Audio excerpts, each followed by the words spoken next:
Kayo na magtulong ni Son, tapos ako marami. Hindi, ako ng pansit, bala na siya sa bihon. Hindi, mag ano nga, maggayat-gayat. Mamaya ako alas 10 lulutuin para pag... Maggayat-gayat ba? Kasi may gagawin pa ako dyan sa labas. Ako magsisimula na ako pag bibili ko ng ano. Sakit sa Perdius ya. Ang layo, di ba? Need to solve a math problem. Wala kang papasabay ko sana sa...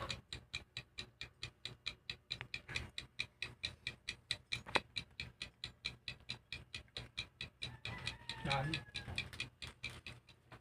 That's the right answer. Spot the 3 hidden characters. Lahat na lang yan para may ano ka. Ate, ayos yan. Makakabigay ka kay ano sa mare mo ng ano dahil spaghetti. Can you spot the odd one out? Dami nyo. Ito. Tapos mayroon tayong ano.